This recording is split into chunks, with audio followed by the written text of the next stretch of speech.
안녕하세요, 신작가입니다. 최근 일본을 찾는 한국 관광객들이 늘어나고 있고 코로나와 일본 불매 이전 수준으로 회복하고 있는 것 같습니다. 최근 일본을 찾는 한국인 관광객들이 늘어나면서 혐한 활동도 고개를 들고 있습니다. 이 가운데 한국인뿐만 아니라 일본인들도 경악하게 할 만한 일이 벌어졌습니다. 지난 10월 통계를 보면 일본을 찾은 관광객 4명 중 1명은 한국인인 것으로 나타났습니다. 일본 정부 관광국에 따르면 10월 방일 외국인 관광객은 49만 8,600명으로 지난해 같은 달에 비해 무려 22.5배나 늘어난 수치입니다. 일본을 찾은 관광객 1위 국가는 단연 한국이 차지했습니다. 전체 관광객 중 한국인이 12만 2,900명으로 가장 많았고 뒤를 이어 5만 3,200명으로 미국, 3만 6,200명 홍콩, 3만 5,000명 대만, 3만 4,100명 태국 순이었습니다.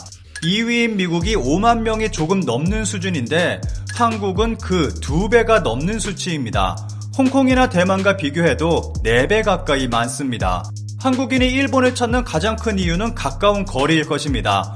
동남아를 가기에는 비행시간이 길어서 가볍게 가기에는 애매한 부분이 있습니다. 이러한 이유 때문에 한국인이 짧고 가볍게 갈 수 있는 해외여행지는 일본이 유일합니다. 게다가 최근 일본이 무비자 관광을 허용한 데다가 엔화 약세까지 이어지고 있어서 그동안 노재팬, 코로나로 억눌렸던 여행 수요가 지금 폭발하고 있는 것 같습니다. 이런 상황에서 이번 연말 인기 해외여행지는 전부 일본이 차지하고 있습니다. 지마켓이 10월 28일부터 11월 27일까지 팬데믹 이전과 비교했을 때 해외 항공권 판매가 가장 많이 늘어난 여행지 순위를 살펴본 결과 1위에서 5위까지 모두 일본이 차지했습니다. 2019년 동기간 대비 오사카는 366%, 삿포로 305%, 후쿠오카 242%, 도쿄 210%, 오키나와 109%의 예약이 급증했습니다. 뒤를 이어 보홀, 나고야, 치앙마이, 방콕, 몰디브가 각각 6에서 10위를 차지했습니다. 같은 기간 해외 항공권 예약 인원을 기준으로 인기 여행지 순위를 집계한 결과도 비슷한 양상을 보였습니다. 오사카, 도쿄, 후쿠오카가 1에서 3위를 차지해 일본의 인기가 압도적이었고 방콕, 다낭, 괌, 나트랑, 삿포로, 하노이, 세부가 각각 4에서 10위에 올라 동남아는 일본보다 아래 위치에 있음을 알 수 있습니다. 이런 상황을 종합해보면 현재 한국인에게 일본 이외의 관광지는 크게 관심을 끌지 못한다고 볼 수 있습니다. 그런데 일본의 경우 다른 나라와는 달리 특별히 신경 써야 할 부분이 굉장히 많습니다. 우선 먹는 것을 신경 써야 합니다. 일본에 여행을 가면 어쩔 수 없이 식당에서 밥을 먹거나 편의점에서 끼니를 때우게 됩니다. 그런데 이런 음식들은 전혀 안전하지 않습니다. 야후재팬 지식인에 올라온 질문 하나를 살펴보겠습니다. 요시노야가 후쿠시마산 쌀을 사용한다는데 정말인가요?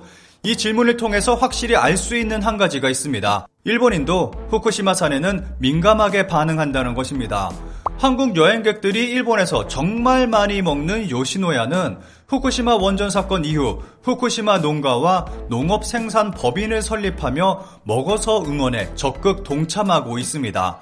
요시노야에서 사용하는 쌀과 채소 등은 거의 대부분 후쿠시마산입니다. 어쩐지 맛이 다르더라 라고 생각하신 분도 계실 것입니다. 그런데 재미있는 것은 해외 지점에서는 후쿠시마산을 사용하지 않는다고 홍보한다는 것입니다. 국내에 진출해 있는 모스버거에서도 일본산 식재료를 사용하지 않는다고 홍보해 일본에서 논란이 일기도 했습니다. 모스버거 역시 먹어서 응원에 동참하고 있습니다. 외국 브랜드라면 괜찮겠지라고 생각하는 분들이 있을 텐데 KFC 등도 먹어서 응원에 동참하고 있습니다. 일본 KFC의 닭 사육 농장 표기 지역에는 후쿠시마도 포함되어 있습니다. 대체로 저렴한 식당은 대부분 후쿠시마산 식재료를 사용한다고 해도 과언이 아닐 것입니다. 그렇다고 비싼 식당이 안전한 것도 아닙니다. 비싸기 때문에 국내산 재료를 사용하고 있기 때문에 위험할 수 있습니다. 예를 들어 저렴한 스시집은 생선은 대부분 수입이지만 후쿠시마 산쌀을 사용합니다. 비싼 스시집은 다른 지역 쌀을 사용할지 모르겠지만 국내산 생선을 사용합니다. 이런 딜레마가 있습니다. 그리고 당연히 편의점 도시락 등의 음식은 대부분 후쿠시마산을 사용하고 있습니다. 수많은 한국인들이 일본으로 건너가 후쿠시마산을 소비해주고 있는 일이 벌어지고 있는 것입니다. 그러면 숙소는 안전할까요? 아파호텔은 일본에만 353개, 해외에도 38개 호텔 체인이 있는 큰 회사입니다. 아파호텔은 가격도 저렴해서 일본인만이 아니라 외국인들도 많이 묵는 인기 호텔입니다. 그런데 2017년 아파호텔에 이상한 책이 발견돼 세계적으로 논란이 된 적이 있습니다. 호텔 방안에 비치된 책은 일종의 역사 평론서로 정말 황당한 내용이 담겨 있습니다. 1910년 한일 강제병합은 한국 내에서도 찬성파가 다수였고 이후 일본이 거액의 인프라 투자를 해줬다. 위안부는 자발적으로 돈을 벌기 위해 나선 것이지 강제로 끌려간 성노예가 아니다. 난징 대학살과 관련해서는 당시 일본군이 민간인을 포함해 비전투원은 한 명도 죽이지 않았고 무장한 게릴라들을 어쩔 수 없이 처형한 것이 전부다 등의 일본 구구들이 주장하는 내용이 그대로 담겨 있었습니다. 그리고 이 책들은 지금도 호텔 방 안에 그대로 놓여져 있습니다. 2017년 일본에 여행을 간 어느 한국 여성이 에어비앤비를 이용해 숙소를 빌렸습니다.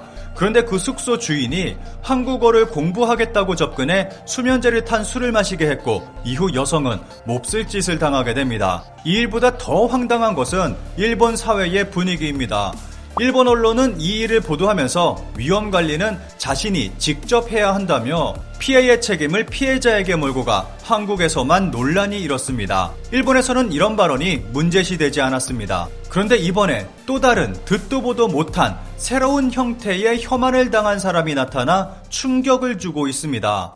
어느 커뮤니티에 다음과 같은 글이 올라왔습니다. 아까 분명 얼리 체크인 했을 때 이거 걸려있는 것을 못 봤는데 일정 끝나고 집에 오니까 이게 걸려 있었습니다. 에어비앤비고 사실 여기 숙소가 저번에 아는 동생이랑 묵어서 다시 예약한 건데 괜찮을까요? 혐한이나 저한테 위협을 가하지 않을까 해서요. 너무 무서워서 글 남깁니다. 도와주세요.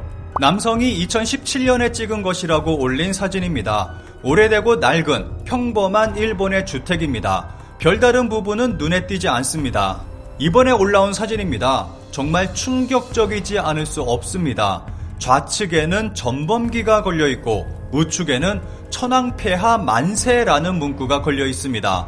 처음 체크인할 때는 이것들이 걸려있지 않았다고 했고 일정을 마치고 돌아온 후 발견했다고 합니다. 체크인할 때 숙박객이 한국인이라는 것을 알고 이런 행위를 한 것일까요? 피해 남성은 두려움에 바로 다른 호텔로 숙소를 옮겼고 에어비앤비 측으로부터 숙박비를 전액 환불받았다고 합니다. 그리고 문제의 집주인은 외부인의 침입을 막기 위해 전범기와 천황폐하 만세를 내걸었다고 합니다. 사진을 다시 한번 보겠습니다. 만약 여러분이 묵는 숙소에 이런 것들이 걸려 있다면 어떤 생각이 들 것 같으신가요? 한국인만이 아니라 일본인이라도 두려움에 도망쳤을 것입니다.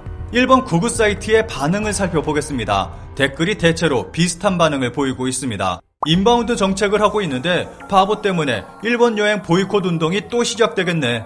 일본인이라도 여기에는 묵고 싶지 않다. 일본인이라도 이런 내두익 민박집에 묵고 싶지 않을 거다.